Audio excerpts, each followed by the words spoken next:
बिस्मिल्लाहिर्रहमानिर्रहीम। अस्सलाम वालेकुम friends, welcome back to my YouTube channel meals with Javeria. आज मैं आप लोगों के लिए लेकर आई हूँ फालसे के शरबत की रेसिपी दो मुख्तलिफ अंदाज में। तो आपने वीडियो को बिल्कुल भी स्किप नहीं करना, एंड तक देखना है क्योंकि रेसिपी बहुत ही शानदार होने वाली है। तो वीडियो स्टार्ट करने से पहले जिन लोगों ने अभी तक मेरे चैनल को सब्सक्राइब नहीं किया है वो प्लीज़ सब्सक्राइब कर दें और साथ लगे बेल आइकन को भी दबा दें ताकि मेरी हर नई आने वाली अपडेट आप सबसे पहले देख सकें। अगर हो सके तो दोस्तों में शेयर कर दें और लाइक कर दें, शुक्रिया। तो चलिए फिर रेसिपी को स्टार्ट करते हैं। तो फ्रेंड्स, फालसे का शरबत बनाने के लिए मैंने फालसे लिए हैं आधा किलो, काला नमक 1 टीस्पून, पुदीने के 10 से 12 अदद पत्ते लिए हैं और चीनी ली है 6 टेबलस्पून। अगर आप 1 पाव फालसे लेंगे तो फिर उसमें चीनी जाएगी 3 टेबलस्पून। तो आपने इसी हिसाब से चीनी को एडजस्ट कर लेना है। तो चलिए फिर रेसिपी को स्टार्ट करते हैं।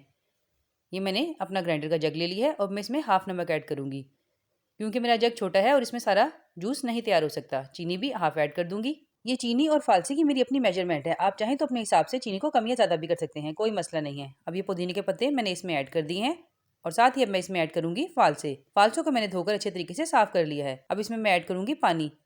पानी मैं इसमें 2 गिलास के करीब ऐड करूंगी। अब मैं इसे ढक्कन ढककर बहुत अच्छे तरीके से ग्राइंड कर लूंगी क्योंकि आप सब जानते हैं कि इसमें बीज होते हैं और वो ग्राइंड होने में थोड़ा टाइम लगा देते हैं। आप सभी लोग जानते हैं कि आजकल कितनी गर्मी पड़ रही है, तो ऐसे मौसम में सब लोगों की कोशिश होती है कि ड्रिंक्स का इस्तेमाल ज़्यादा से ज़्यादा करें ताकि गर्मी और लू से बचा जा सके।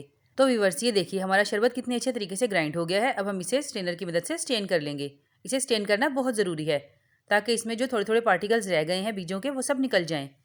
अब देखिए मैं इसे इस तरीके से चम्मच से हिलाते हुए अच्छे तरीके से स्ट्रेन कर रही हूँ। ये देखिए इस स्टेज पर आकर हमारे पास बीज और गुदा ही बचा है। अब हम इसमें सिर्फ 1 घूंट के करीब थोड़ा सा पानी ऐड कर लेंगे। पानी हम इसमें इसलिए ऐड करेंगे ताकि इसके सीड्स में जो बाकी का जूस रह गया है वो भी अच्छे तरीके से निकल जाए और बिल्कुल भी ज़ाया ना हो, क्योंकि आप सभी जानते हैं कि फालतू थोड़े महंगे आते हैं और वैसे भी रिस्क को ज़ाया करना अच्छी बात नहीं होती।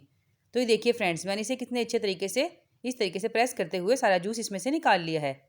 अब हम इसी तरीके से बाकी का जूस भी निकाल लेंगे। तो फ्रेंड्स, ये देखिए आधा किलो फालसे में इतना सारा जूस बनकर तैयार हो गया है। फर्स्ट मेथड में हम इसे एज इट इज़ ही यूज़ करेंगे। मैं आपको दिखा देती हूँ।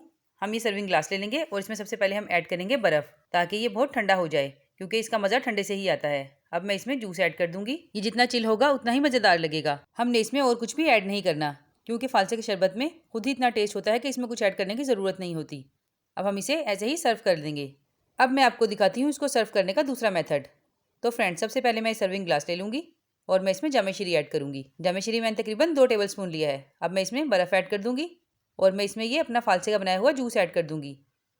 इससे इसका कलर भी बहुत अच्छा हो जाएगा और इसका फ्लेवर भी बहुत डिफरेंट हो जाएगा। बच्चों के लिए आप जब भी बनाएं उसे जामेश्री ऐड करके ही दें क्योंकि आप सब जानते हैं कि फालसे के शरबत में काफ़ी खटास होती है।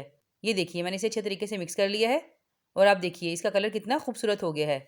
बाज़ार में ज़्यादातर हमें जो जूस मिलता है उसमें हमेशा रूह अफ़ज़ा ही ऐड किया हुआ होता है। ये बड़ों के लिए है और ये बच्चों के लिए, क्योंकि थोड़ा खट्टा होता है और इसमें हम थोड़ी सी मिठास ऐड कर देते हैं तो ये बच्चों के लिए ठीक रहता है। तो फ्रेंड्स, उम्मीद करती हूँ मेरी इस फालसे के जूस की रेसिपी आप लोगों को बहुत पसंद आई होगी। दोनों ही स्टाइल बहुत ही डिफरेंट और बहुत ही मज़ेदार बनते हैं। आप लोगों ने अपने घर पर ज़रूर ट्राई करना है। फिर मिलूंगी आपसे ऐसी ही मज़ेदार रेसिपी के साथ। तब तक के लिए अपना बहुत ख्याल रखिएगा, दुआओं में याद रखिएगा। अल्लाह हाफिज़।